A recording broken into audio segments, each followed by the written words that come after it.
आज आपको मैं एक पॉलिटिशियन की ऐसी कहानी बताने जा रही हूँ जिनकी लव स्टोरी है, वो भी एक ऐसी महिला के साथ जिसकी वजह से उन्होंने अपना धर्म ही बदल लिया। जी हाँ, इस लव स्टोरी में सब कुछ है। प्यार बहुत ज्यादा, नाराजगी बहुत ज्यादा, क्राइम बहुत ज्यादा और जुर्म उसके बाद इतना बड़ा कि आप एंडिंग जब सुनेंगे तो हैरान रह जाएंगे। कौन है वो पॉलिटिशियन जो इस चीज के लिए फेमस हुए कि उन्होंने अपने प्यार को पाने के लिए अपना धर्म परिवर्तन कर लिया, शादी भी करी लेकिन सिर्फ 40 दिन की। जी हाँ, उसके बाद इसकी लव स्टोरी की जो एंडिंग हुई है वो बहुत ही अजीब है। इनफैक्ट यहाँ पर सब कुछ हुआ है, तलाक भी हुआ है, प्यार हुआ, शादी हुई, तलाक हुआ और मौत भी हो गई। जी हाँ, स्टोरी बहुत इंटरेस्टिंग है। चलिए शुरुआत करते हैं, जानते हैं कौन से पॉलिटिशियन हैं जिन्होंने इतना महान काम किया और क्या रही उनकी पूरी जर्नी। साल 2008 जब नवंबर के आखिरी हफ्ते में एक खबर निकलकर सामने आती है और बताया जाता है कि हरियाणा के डिप्टी चीफ मिनिस्टर चंद्रमोहन जो है वो अपने जमाने में एक बहुत बड़े पॉलिटिशियन रह चुके हैं, वे अचानक से गायब हो गए हैं। इसके बाद उनकी जांच पड़ताल शुरू होती है। पुलिस के सामने अलग अलग एंगल और थ्योरी आती है। किसी ने कहा कि चंद्रमोहन किडनैप हो गए हैं, तो किसी ने कहा उनका मर्डर हो गया है।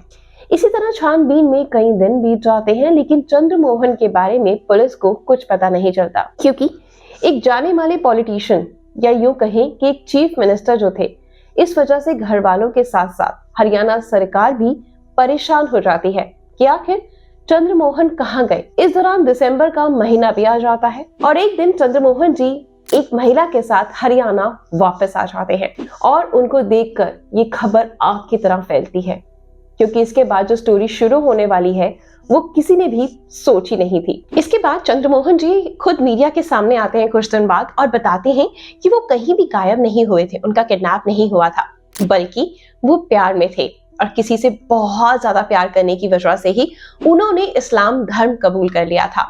अब वो चंद्रमोहन की जगह चांद मोहम्मद बन चुके थे। जी हाँ, ये खबर ने पूरी दुनिया को हिलाकर रख दिया, पूरे हरियाणा को, पूरी मीडिया को हिलाकर रख दिया कि कैसे कोई अपने प्यार में पड़कर इतना पागल हो सकता है कि इस्लामिक धर्म को अपना ले। ऐसा उन्होंने इसलिए किया क्योंकि उनको प्यार किसी मुसलमान लड़की से नहीं, इस्लाम की लड़की से नहीं, बल्कि उनको प्यार हिंदू लड़की से ही हुआ था, लेकिन वो पहले से शादीशुदा थे। इस वजह से पहली पत्नी से उन्होंने तलाक नहीं लिया था, उनके 2 बच्चे भी थे। अब दूसरी शादी करने के लिए ही उन्होंने इस्लाम धर्म को कबूल किया था और ऐसे में उन्होंने अपना नाम बदल लिया। जिससे शादी करी वो लड़की हिंदू थी, उसने भी अपना नाम बदला और पूरे इस्लाम धर्म के रीति रिवाज से ही उन्होंने निकाह भी कर लिया था। कौन थी वो लड़की, क्या है पूरी कहानी? इस कहानी में इतने सारे ट्विस्ट है ना कि जब आप इसको A to Z कंप्लीटली सुनेंगे ना, आपके पैरों तले जमीन खिसक जाएगी।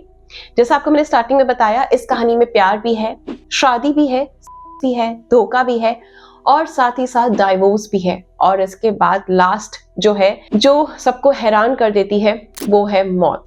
यस, खुदकुशी या फिर मौत के घाट उतारा, ये आपको वीडियो के एंड में पता चलेगा।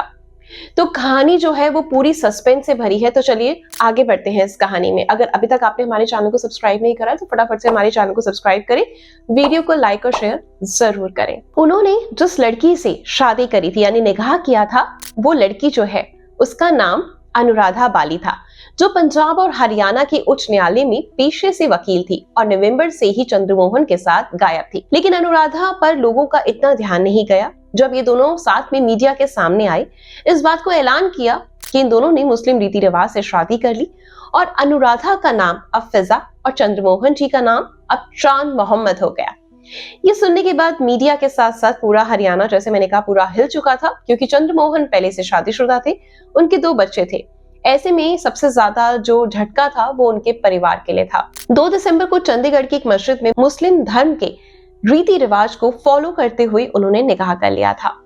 ये खबर जितनी हरियाणा शहर के लिए शॉकिंग थी, उतनी ही चंद्रमोहन के घर वालों के लिए, स्पेशली उनके पिता भजन लाल के लिए थी, जो कि राजनीति के दिग्गज नेता रह चुके थे।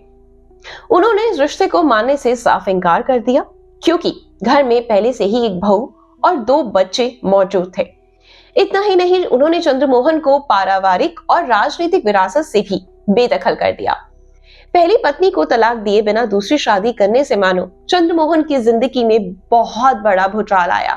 इसके साथ साथ वो विपक्षियों के निशाने पर भी आ चुके थे और ऐसे में जो अगला झटका था वो उनको मिला राजनीति से। हरियाणा के सीएम भूपिंदर सिंह को जब ये बात पता लगी, जिनकी सरकार में चंद्रमोहन उप मुख्यमंत्री थे, उन्होंने चंद्रमोहन को उनके पद से हटा दिया। आपको बता देते हैं कि चंद्रमोहन 1991 से 2005 तक के जो काल था, लगातार 4 बार विधानसभा जीत चुके थे। लेकिन इस विवाद के बाद पार्टी ने उन्हें 2009 के विधानसभा चुनाव में टिकट नहीं दी। ये बात जब शहर में आग की तरह फैली, फिर से चंद्रमोहन जी मीडिया के सामने आए और उन्होंने कहा कि वो अपनी मोहब्बत के लिए एक कुर्सी नहीं बल्कि 10 कुर्सियां न्यौछावर कर सकते हैं, क्योंकि इस समय उनके सर पर उनके प्यार का भूत सवार था। और जब प्यार परवान चढ़ता है तो बाकी सारी दुनिया फीकी लगती है, सिवाय अपने लाइफ पार्टनर के। इसी तरह समय बीतता गया और चांद और फिजा दोनों चंडीगढ़ के 44 सेक्टर में एक घर में रहने लगते हैं। अफसोस की बात यह थी कि सिर्फ ये जो शादी थी, लव स्टोरी थी, इसको किसी की नजर लग गई और ये सिर्फ 40 दिन में ही खत्म हो गई। एक दिन चांद मोहम्मद जी अपने घर से निकलते हैं और गायब हो जाते हैं। उनको काफी दिन बीत जाते हैं और ऐसे में उनकी जो वाइफ होती है ना, वो मीडिया के सामने आती है और सारे लोग उनको ढूंढना भी शुरू कर देते हैं। तो ऐसे में वो कहती है कि उनके पति काफी दिन से घर से गायब हैं और लौट कर नहीं आए। वो इन सब चीज का जो इल्जाम होती है वो चांद मोहम्मद के भाई पर लगाती है कि उन्होंने उसका किडनैप कर लिया ताकि वो मेरे साथ ना रहे, क्योंकि उनके घर वाले इस रिश्ते से बिल्कुल भी खुश नहीं थे। उनके भाई का नाम है कुलदीप बिश्नोई। हालांकि जब कुलदीप से इस बारे में पूछताछ की जाती है तब वो बताते हैं कि जब चांद ने फिजा से शादी की थी तब से घर वालों के साथ साथ उन्होंने भी उनसे रिश्ता तोड़ दिया था और उसके बाद से उनसे कोई भी मुलाकात नहीं हुई। पुलिस जो होती है वो लगातार अपनी छानबीन करती रहती है। इसी बीच एक दिन चंद्रमोहन मीडिया के सामने आते हैं और सभी से कहते हैं कि मैं कहीं गायब नहीं हुआ था, कुछ दिन के लिए कहीं चला गया था और मैं कुछ ही दिनों में वापस लौट आऊंगा। ऐसा वो फोन से वीडियो रिकॉर्ड करते हैं और अपने सोशल मीडिया पे पोस्ट कर देते हैं। इसके बाद कुछ दिन बाद पुलिस उनको एक राजघाट पर टहलते हुए देखती, जिसके बाद वो उन्हें पकड़कर पुलिस स्टेशन ले आती है और पूछताछ करती है, घर जाने के लिए कहती है। जिसके बाद चंद्रमोहन जी अपने घर तो जाते हैं, लेकिन वो फिजा के पास नहीं बल्कि अपनी पहली पत्नी के पास। जी हाँ, ये सबके लिए बहुत शॉकिंग था, क्योंकि किसी ने भी सोचा नहीं था जो प्यार इतना ज्यादा परवान चढ़ रहा था, जिसके लिए उन्होंने सब कुछ त्याग दिया था, आज वही प्यार सिर्फ 40 दिन मात्र में ही खत्म हो गया। और उसके बाद वो अपने घर जाते हैं, अपने पिताजी से, अपने बच्चों से, अपनी बीवी से माफी मांगते हैं और उनका परिवार उन्हें एक्सेप्ट कर लेता है। इसके साथ साथ वो फोन पर ही फिजा को मैसेज करके तलाक दे देते हैं। जैसा कि मैंने आपको बताया कि इन्होंने मुस्लिम रीति रिवाज के मुताबिक शादी की थी, तो उसी के अनुसार चांद मोहम्मद 3 बार तलाक देकर फिजा से अपना रिश्ता खत्म कर लेते हैं। अब क्योंकि इनकी लव स्टोरी के चर्चे पूरे हरियाणा में थे, तो ये बात भी जल्द ही सबको पता चल जाती है कि चांद ने फिजा को तलाक दे दिया है। इसके बाद फिजा मीडिया के सामने आकर कहती है कि ये सब उनके घर वालों की वजह से हुआ है, क्योंकि उनके घर वाले नहीं चाहते थे कि ये दोनों साथ रहें। इस तरह कई दिनों तक फिजा मीडिया के सामने बयान देती है, काफी रोती है, कोई फायदा नहीं मिलता। इनके लव स्टोरी से जहां पहले प्यार था, अब उसकी जगह नफरत पलने लग जाती है।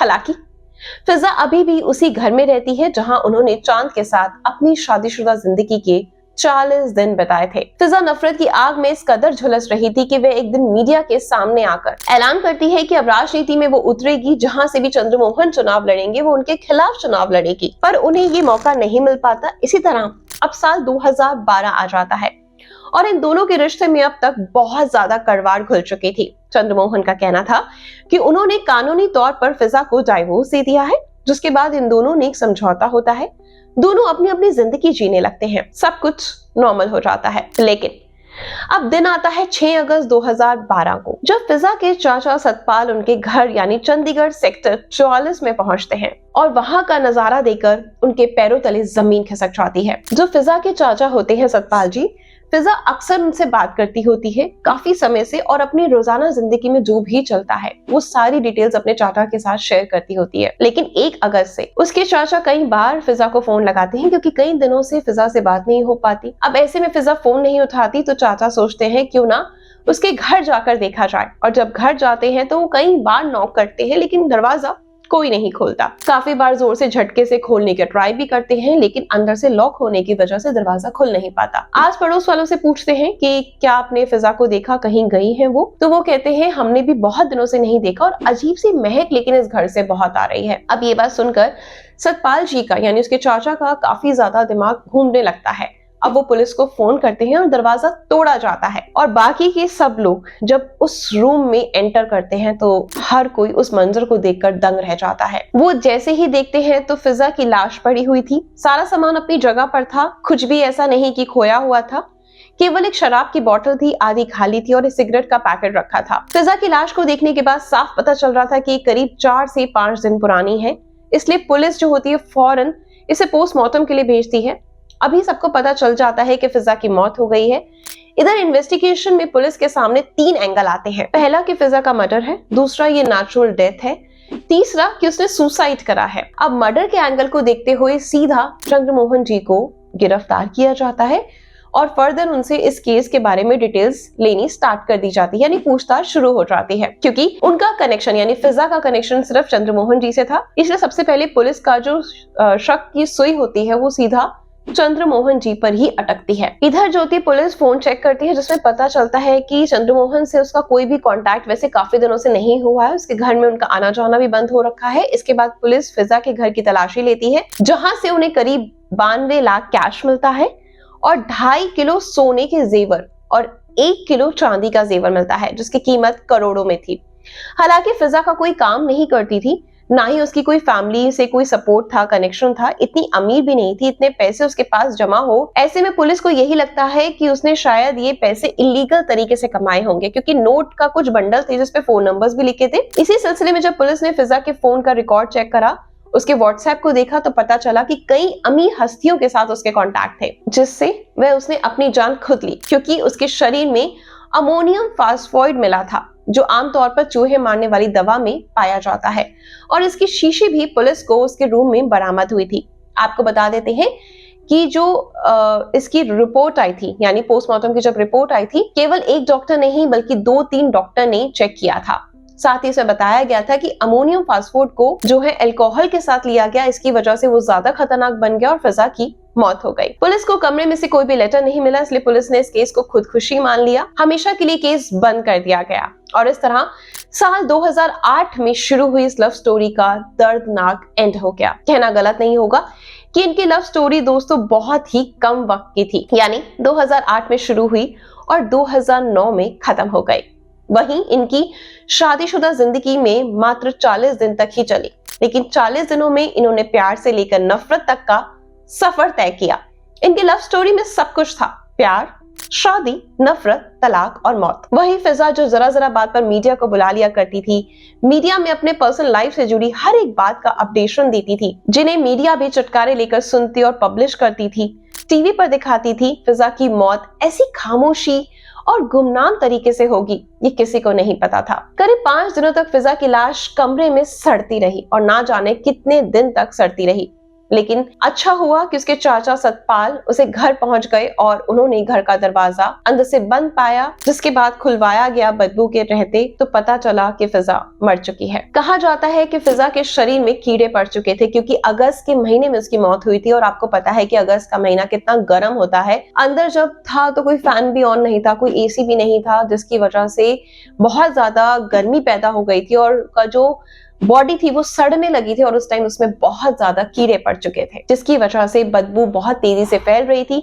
आसपास के लोगों ने कंप्लेन भी किया था, लेकिन पुलिस ने इस बात को इग्नोर कर दिया, कोई भी इन्वेस्टिगेशन करने नहीं आया। फिर भी अच्छा है कि लाश पता नहीं कब तक सड़ती, वो तो उसके चाचा थे सतपाल जी जो घर आए तो ये सारी चीजें सामने आ गई। कहा जाता है कि फिजा मानसिक रूप से बहुत ज्यादा परेशान थी, काफी समय से वो परेशान थी, जिसके रहते वो आस पड़ोस में झगड़ा भी करती थी, क्योंकि उन दोनों के बीच में दरार आ गई थी। यानी चंद्रमोहन और फिजा के बीच में जब से दरार आई थी तो वो काफी ज्यादा मेंटली डिस्टर्ब रहने लगी थी और उसके जो फादर थे उनका देहांत बचपन में ही हो गया था। एक माँ थी जिनसे वो सारी बातें करती थी, चाचा से बातें करती थी, तो माँ का भी कुछ समय पहले देहांत हो गया था, जिसका काफी ज्यादा असर फिजा के दिमाग पर पड़ा था। इसी वजह से शायद उन्होंने अपनी जान लेने का रास्ता अपनाया और इस दुनिया से विदा हो गई। हालांकि उसके पास जो पैसा है, सोना है, जो भी चीजें बरामद हुई हैं, वो कहाँ से आया है किसी को एग्जैक्ट तो नहीं पता, बट हाँ, जो उस पे फोन नंबर मेंशन थे, जब उस पे कॉल किया गया तो पता लगा वो कई अमीर हस्तियों के साथ कनेक्शन में थी,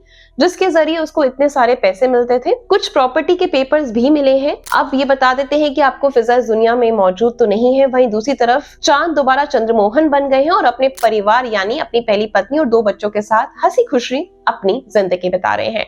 कई सालों के राजनीतिक वनवास के बाद आखिरकार जून 2012 में उन्होंने अपने छोटे भाई कुलदीप बिश्नोई के नेतृत्व में हरियाणा में फिर से सत्ता ज्वाइन कर ली। आपको बता देते हैं कि अब चंद्रमोहन जी भी इस केस से बिल्कुल फ्री हो चुके हैं, क्योंकि जिस सिचुएशन में उसको पाया गया था और जो बॉडी के उसके जहन मिला था, उन सबसे यही प्रूफ हो गया, जिसकी वजह से फाइल भी बंद हो चुकी है कि फिजा ने सुसाइड ही किया था। तो चंद्रमोहन जी को भी बिल्कुल क्लीन चिट मिल गया है। वो अपनी लाइफ में काफी आगे बढ़ चुके हैं। आपको क्या लगता है, क्या अंजाम इस स्टोरी का सही हुआ? जो एक समय हरियाणा की सबसे बड़ी फेमस लव स्टोरी बन चुकी थी, उसका अंजाम इतना बुरा हुआ। फिजा को मर जाना चाहिए था या जिंदा रहना चाहिए था? चंद्रमोहन जी ने सही किया या गलत किया? आप अपने विचार कमेंट बॉक्स में जरूर बताइएगा और ऐसी ही न्यूज देखने के लिए हमारे चैनल को जरूर सब्सक्राइब करें। मिलते हैं कल कुछ ताजा नई खबरों के साथ। Good luck.